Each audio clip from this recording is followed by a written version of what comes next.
Welcome to facts with okay. दोस्तों, कभी आपने पानी में आग को फैलते हुए देखा है या आपने कभी हीट रेस के बारे में सुना है? आज हम बात करने वाले हैं कुछ ऐसे ही चौंका देने वाले टेक्नोलॉजीज के बारे में जो अपने वक्त से बहुत आगे थे। आज से कई सौ साल पहले इन्वेंट किए गए ये टेक्नोलॉजीज आज भी रहस्य बने हुए हैं। इनको समझना या इनका रेप्लिका बनाना आज भी साइंटिस्ट के बस की बात नहीं। हमें लगता है आज टेक्नोलॉजी बहुत एडवांस हो गई है, इंसान टेक्नोलॉजी के जरिए चांद तक पहुंच चुका है। फिर भी जब एंशिएंट टेक्नोलॉजीज के ऐसे डिस्कवरी सामने आते हैं वो हमें सोचने पर मजबूर कर देते हैं कि जरूर हमसे पहले कोई एडवांस सिविलाइजेशन गुजरी होंगी जिन लोगों ने साइंस एंड टेक्नोलॉजी में महारत हासिल कर ली थी, लेकिन वो वक्त के साथ साथ बस इतिहास के पन्नों में खोकर रह गए। तो चलिए दोस्तों, आज की वीडियो में बात करते हैं ऐसे ही चंद टेक्नोलॉजीज के बारे में। उससे पहले इस चैनल को सब्सक्राइब करना ना भूलें। एंशिएंट टेक्नोलॉजीज की जब बात आती है तो सबसे पहले बात करते हैं एंटिकैथेरा मैकेनिज्म की। 115 साल पहले ग्रीक डाइवर्स को समंदर की गहराई में 2000 साल पुराना जहाज का मलबा मिला। उसमें मिले खजाने के साथ उन लोगों ने एक अजीब सा बॉक्स डिस्कवर किया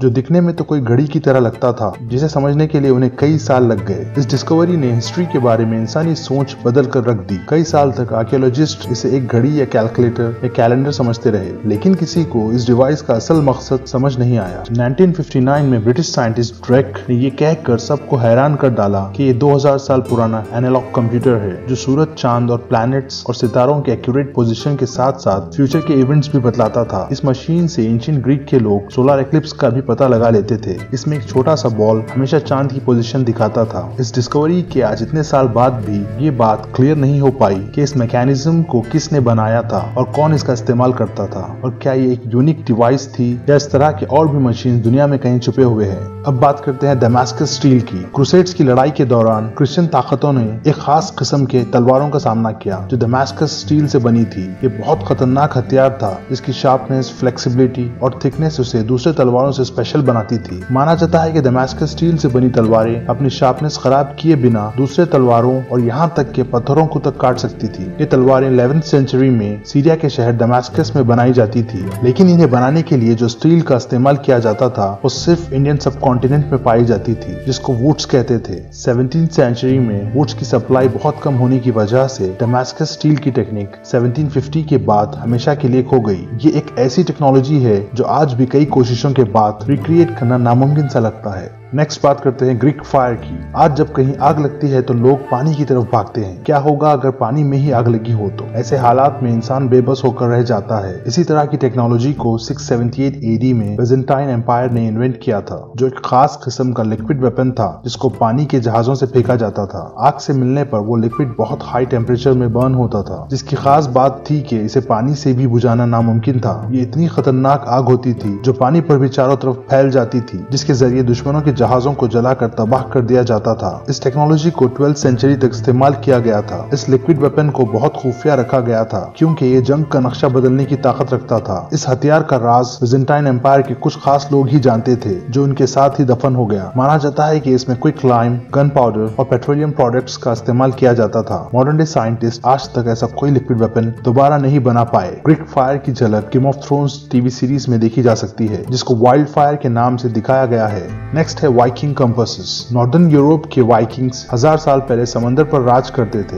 ये स्कैंडिनेवियन लोग जालिम होने के साथ साथ बहुत होशियार थे। इन लोगों ने एक खास किस्म का स्टोन कंपास बनाया था जो आज के जमाने के GPS से मुकाबला कर सकता है। ये उस वक्त की बात है जब मैग्नेटिक कंपासेस तो दूर की बात है, मैग्नेट भी डिस्कवर नहीं की गई थी। इस डिवाइस के जरिए वाइकिंग्स रास्ते का पता लगा लेते थे। साइंटिस्ट ये देखकर हैरान थे कि किस तरह वाइकिंग्स हमेशा अपने रास्ते से भटके बिना नॉर्वे से ग्रीनलैंड का सफर तय कर पाते थे। 1948 में इस पहेली से पर्दा हटा जब एक एक्सकवेशन के दौरान साइंटिस्ट को 11वीं सेंचुरी के वाइकिंग्स आर्टिफैक्ट्स मिले, जिसमें मिले एडवांस कंपास देखकर सब हैरान रह गए, जिसको वेगविसर भी कहते हैं, जिसका मतलब है वे फाइंडर। उस पर रोशनी पड़ने पर वो वक्त और डायरेक्शन बतलाता था। आपको ये जानकर हैरानी होगी कि ये कम रोशनी में भी काम करता था, जिसमें एक स्पेशल क्रिस्टल लगा था जो कम धूप को भी एब्जॉर्ब कर रिफ्लेक्ट करता था। मॉडर्न डे साइंटिस्ट ने जब इस पर एक्सपेरिमेंट किया तो पाया कि ये कंपास बहुत एक्यूरेट था, जो मॉडर्न GPS से मुकाबला करने के काबिल था। अब सवाल यह है कि 1000 साल पहले इतनी एक्यूरेसी से किस तरह वाइकिंग्स ये कंपास बना पाए, इस बात पर आज भी रिसर्च चल रही है।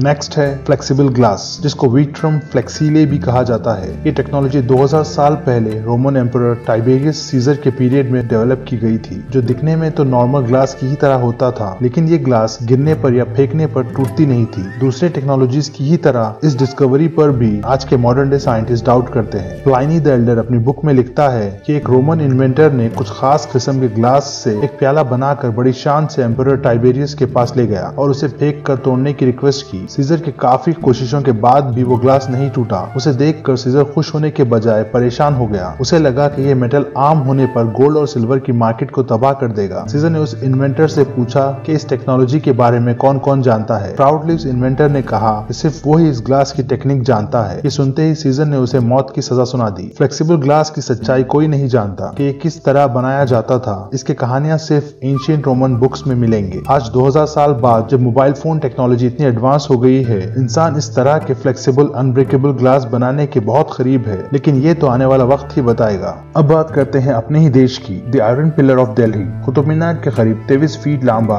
एक आयरन पिलर है, जो 1700 साल पहले गुप्ता एम्पायर के किंग चंद्रगुप्ता ने बनवाया था। इसकी खास बात है, इतने साल बाद भी आज तक इस पर जंग नहीं लगा। इस पर की गई इलेक्ट्रोप्लेटिंग इस आयरन पिलर को खास बनाती है। इलेक्ट्रोप्लेटिंग का मतलब होता है एक मेटल पर दूसरे मेटल की लेयर चढ़ाना। ये टेक्नोलॉजी बमुश्किल 200 साल पुरानी होगी, जिसका आम एग्जाम्पल है आर्टिफिशियल ज्वेलरीज पर सोने का पानी चढ़ाना। अब इस आयरन पिलर पर 1700 साल पहले इतने परफेक्शन के साथ इलेक्ट्रोप्लेटिंग की गई थी कि वो हमेशा के लिए रस्ट प्रूफ हो गया। इतना परफेक्शन तो आज के दौर में भी मुमकिन नहीं। 1700 साल पुरानी ये टेक्नोलॉजी इतनी एडवांस कैसे हो सकती है? साइंटिस्ट आज भी इस पर एक्सपेरिमेंट करके इस तरह के कुछ रिक्रिएट करने की कोशिश में लगे हुए हैं, लेकिन आज तक ये बात क्लियर नहीं हो पाई कि इस पिलर की इलेक्ट्रोप्लेटिंग किस तरह की गई थी। अगर आपने ये प्लेस विजिट की है तो अपना एक्सपीरियंस कमेंट्स में शेयर करें। आर्किमिडीज हीट रेस, जिसको डेथ रेस भी कहा जाता है, ये टेक्नोलॉजी 1200 BC के ग्रीक मैथमेटिशियन और इन्वेंटर आर्किमिडीज के कई डिस्कवरीज में से एक है, जिसमें वो सूरज की रोशनी को रिफ्लेक्ट कर दुश्मनों के शिप्स को जलाकर रोमन फ्लीट्स को तबाह कर देता था। लेकिन इस बात की ऑथेंटिसिटी पर आज के मॉडर्न डे साइंटिस्ट को यकीन नहीं। माना जाता है कि आर्किमिडीज हाईली पॉलिश्ड कॉपर और ब्रोंज शील्ड्स को आईने की तरह इस्तेमाल करके सूरज की रोशनी से आने वाले रोमन शिप्स को जलाकर तबाह कर देता था। लेकिन वक्त के साथ साथ ये टेक्नोलॉजी भी खोकर रह गई और हिस्ट्री में कई साइंटिस्ट ने इस टेक्नोलॉजी को दोबारा रिक्रिएट करने की कई कोशिशें की, लेकिन उन्हें नाकामी ही हाथ आई। 1973 में लाइनिस सक्कास नामी एक ग्रीक साइंटिस्ट ने 70 कॉपर कोटिंग मिरर्स के साथ इस एक्सपेरिमेंट को रिक्रिएट करने में कामयाबी हासिल की, लेकिन ये सिर्फ 49 मीटर्स की दूरी से की गई एक्सपेरिमेंट थी, जिससे दुश्मनों के शिप्स को जलाकर तबाह करना नामुमकिन है। आज भी एक पहेली है कि किस तरह आर्किमिडीज उतनी दूरी से सूरज की रोशनी को इस्तेमाल कर रोमन शिप्स को तबाह कर पाता था। नेक्स्ट बात करते हैं चाइनीज सेस्मोस्कोप। चाइना हमेशा से अर्थक्वेक्स के लिए मशहूर रहा है। एंशिएंट चाइना के लोगों का मानना था कि अर्थक्वेक्स उनके गलत कामों की वजह से आते हैं। वो ये नहीं जानते थे कि अर्थक्वेक्स अर्थ की क्रस्ट में मौजूद प्लेट टेक्टोनिक्स के खिसकने की वजह से आते हैं। इन हालात में चाइनीज साइंटिस्ट ज़ेंग हैंग ने अपने इंटेलिजेंस से जाना कि हवा और साउंड को इस्तेमाल करके अर्थक्वेक्स का पता लगाया जा सकता है, और उसने एक ऐसा मशीन बनाया जो 500 मील दूर गांव में आए अर्थक्वेक्स तक जान लेता था। एंशिएंट चाइना में अर्थक्वेक आने के कई दिन तक राजा को पता नहीं चल पाता था, जिसकी वजह से मदद भेजने में बहुत देर हो जाती थी। इस सेस्मोस्कोप में लगे ड्रैगन्स अर्थक्वेक आने वाले डायरेक्शन में बॉल फेंकते थे, जिससे राजा तुरंत उस डायरेक्शन में मदद भेज देता था। लेकिन ये चाइनीज डिवाइस किस तरह काम करती थी, ये बात आज तक कोई नहीं जान पाया। लिस्ट में नेक्स्ट है यखचाल। आज के दौर में फ्रिजेस हम सब की जिंदगी का एक हिस्सा है, जिसके बगैर गुजारा करना बहुत मुश्किल है। मॉडर्न डे फ्रिजेस का इन्वेंशन लगभग 100 या 200 साल पुराना है, लेकिन क्या आप जानते हैं फ्रिज की टेक्नोलॉजी 2500 साल पुरानी है। पर्शिया, जिसे मॉडर्न डे ईरान कहते हैं, वहाँ के लोगों ने 400 BC में ही फ्रिज का इन्वेंशन कर लिया था। वहाँ के गर्म मौसम में लोगों का बुरा हाल होता था, जिसके लिए उन्होंने पहाड़ों से बर्फ लाकर जमा करने के लिए और खाने को ताजा रखने के लिए एक खास चीज बनाई थी, जिसे यखचाल कहते थे, जो हमारे फ्रिज से बहुत बड़ा एक टोम की तरह दिखाई देता था,